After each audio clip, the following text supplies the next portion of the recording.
Well, greetings, conference friends. I'm Dawn Taloyo, serving as the Associate Superintendent for the Pacific Northwest Conference. And today I'm here with Reverend James Amadon. He is an ordained covenant pastor.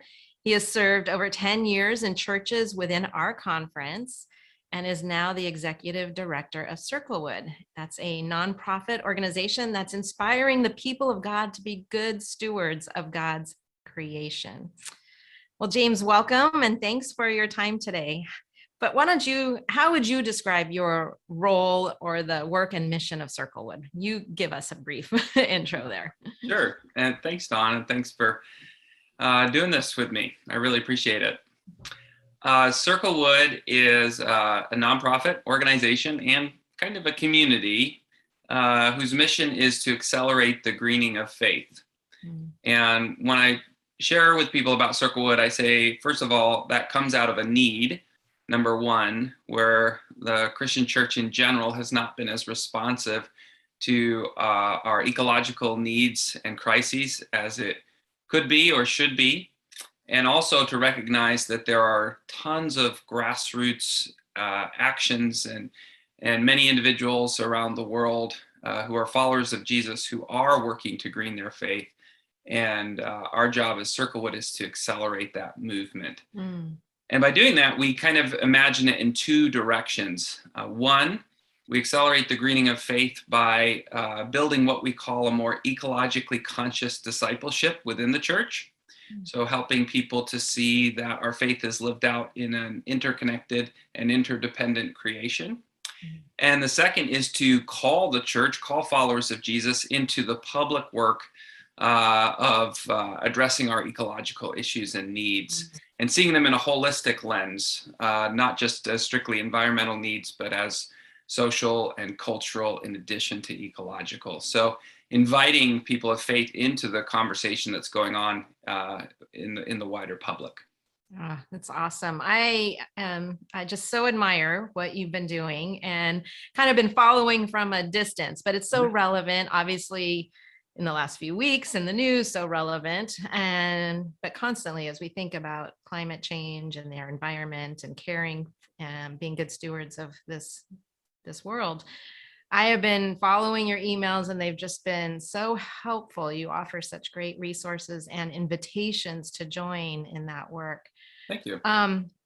And so I've been wanting to introduce you to the conference for those who maybe are newer and didn't know about your transition a few years back to doing this work. And then it just seemed like perfect timing because one of your recent emails that came into my inbox was you introducing a series that you were writing on the ecological vision of Scripture. And our quarterly focus for our catch kind of articles, our weekly catch articles this season has been on Scripture.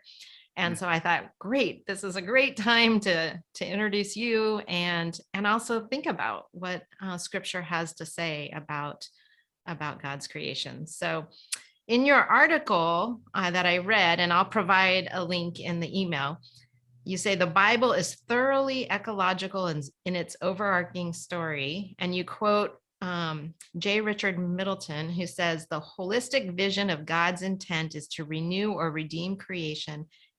And it is perhaps the Bible's best kept secret, which I found very intriguing.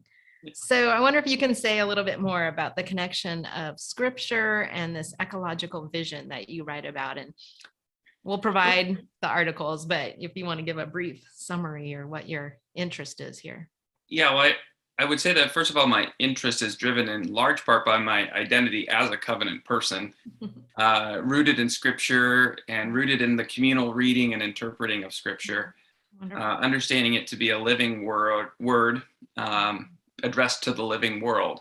So there's always fresh insights to gather as we read, both individually and corporately. And I think over the course of my discipleship, I certainly have moved a lot from understanding the Bible as addressing us as persons and individuals to us as communities, as churches.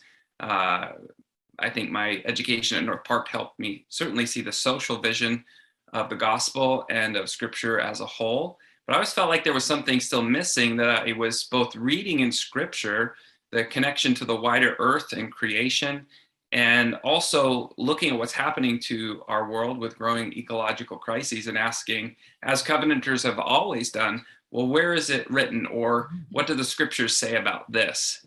And with the help of scholars like J. Richard Middleton, and just through my own reading, just discovering an ecological vision throughout scripture. And by ecological, I mean, as I said before, that creation is an interconnected and interdependent world.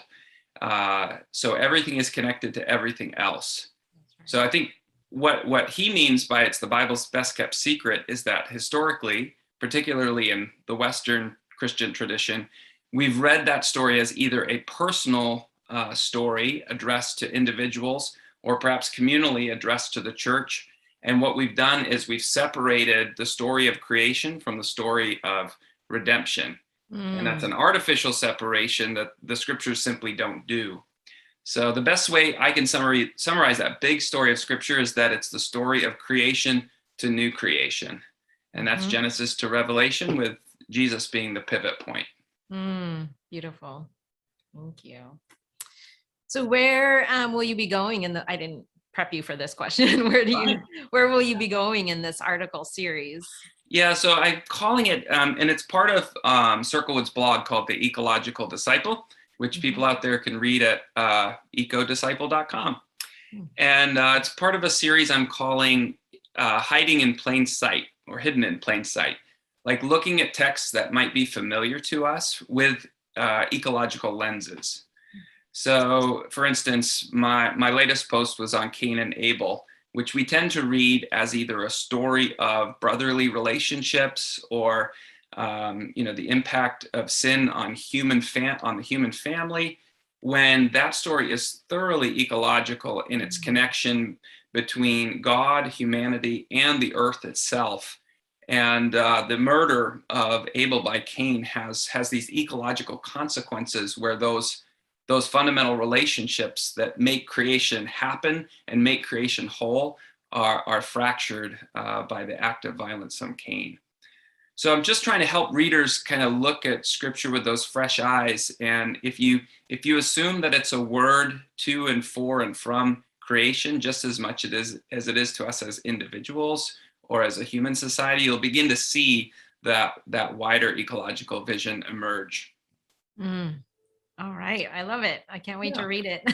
Thank you. Thanks for kind of opening our eyes and shedding this different perspective and light on the scripture in a way that, again, is just so important, critical, and meaningful right now. So thank you for the work you're doing, James. And I am excited to point people to the blog you're talking about, as well as your website. And for Covenanters in our conference, there are, I know, a variety of ways you can get connected, and you'll see that on the website, the events they have following. They have a podcast and a variety of ways to learn as well as to engage. So if I could just add that, as I'm part of the Pacific Northwest Conference, love to visit churches, love to see what you're doing, love to come and speak if you want, or just check in and touch base. So feel free to reach out.